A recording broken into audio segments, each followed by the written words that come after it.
ribu. Ini untuk tanggal 30 Juninya. Jadi pada saat kita menyesuaikan kan kita sudah dapat 100 ribunya sudah kepakai sama orang itu. Jadi kita catat ini pendapatan sewa sama uang muka pendapatan sewa.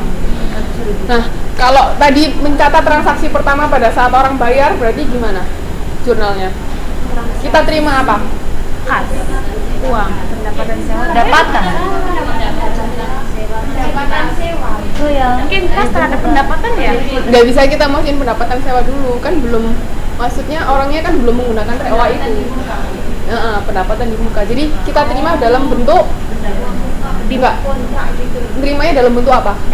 Cash. Berarti kan kas kita di debit sama pendapatan dibayar di muka. Ini atau uang muka pendapatan sewa.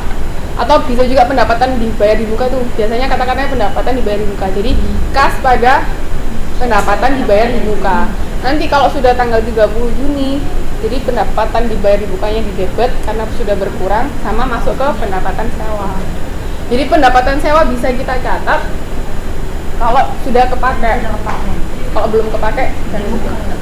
Itu untuk jurnal penyesuaian.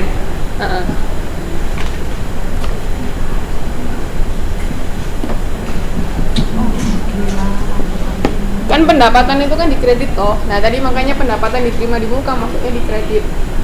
Tapi kalau sudah berkurang sebulan pindah ke debit, pendapatan sewanya yang asli, yang pendapatan sewa yang emang harusnya punya kita itu dicatat lagi di kredit. Paham sampai sini? Ya, ujiannya nggak keluar seperti ini. Iya. Oh. Ujiannya suruh nulis jurnal. Oke.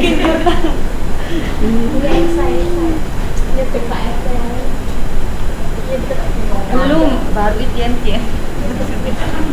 Oke. Transaksi kedua ada yang mau ditanyakan?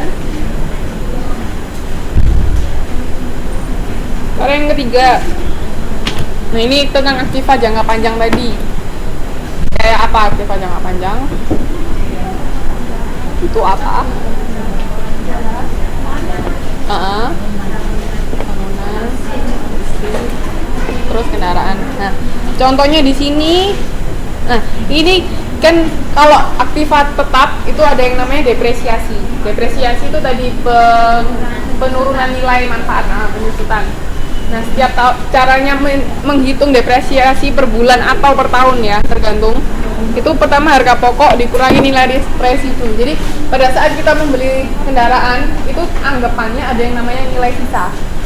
Jadi misalnya masa manfaat habis, tapi itu tetap ada nilai sisa. Nilai residu itu nilai sisa. Ya, nilai residu itu nilai sisa sama aja. Nilai residu atau nilai sisa itu sama. Jadi harga awal kita dikurangi nilai residu dibagi total jumlah masa manfaat. Kalau 5 tahun ya berarti dibagi 5 tahun. Andai kata kita beli kendaraan 5.500.000 kata ya. 5.500.000 nilai sisanya 500.000. Masa manfaat 5 tahun. Berarti tiap tahunnya berapa penyusutannya? Kita beli 5.500.000. Nilai sisanya 500.000. Terus masa manfaatnya 5 tahun. Berarti setahun penyusutannya 1 juta. Itu contohnya misalnya ya. Nah ini contoh ini pada tanggal 1 Juni membeli 2 buah kendaraan masing-masing 6,5.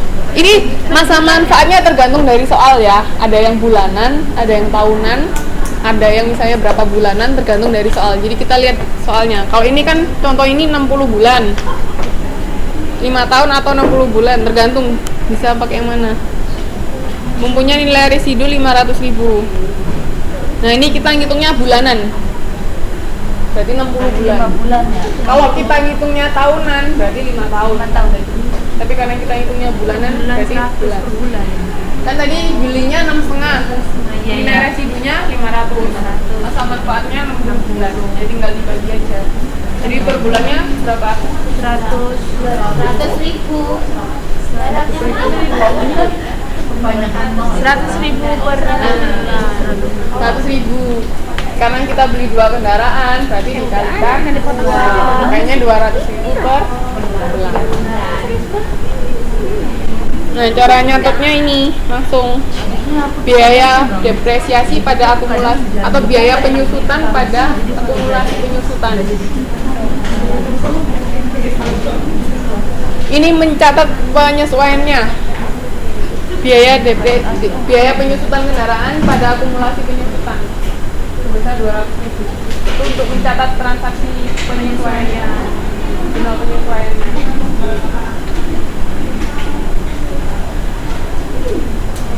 Jadi biaya penyusutan pada akumulasi penyusutan.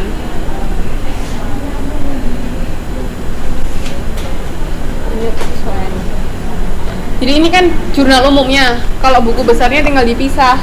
Biaya depresiasi sendiri, akumulasi depresiasi sendiri, ya kan? Itu kalau buku besar, akun buku besar yang tadi loh, yang per akun ingat. Pengertian dari buku besar itu sendiri apa? Ya sama kayak akun tadi, akun buku besar. Jadi yang masing-masing akun tadi loh, itu kalau dijumlah itu namanya buku besar. Kalau kumpulan dari akun itu buku besar.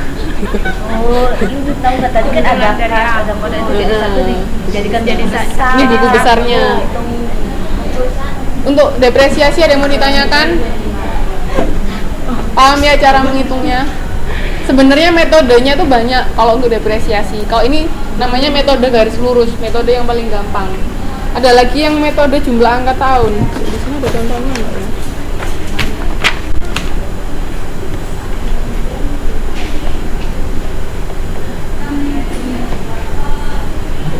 Jumlah angka tahun nggak ada di sini contohnya.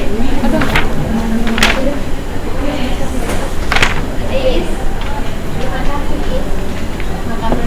Oke.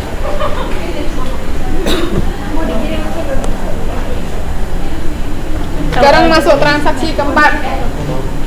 Tapi biasanya sih soalnya insya Allah garis lurus kok. Tapi kan itu juga suruh ngitungnya itu soalnya. Transaksi yang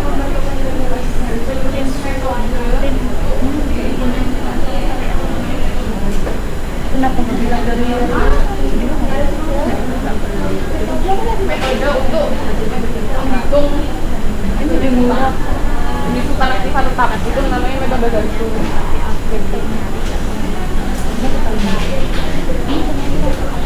Sekarang yang keempat itu yang gaji karyawan. Contohnya 1 Juni membayar gaji karyawan 600.000 per 2 minggu. Jadi setiap 2 minggu dibayar 600.000. Nah,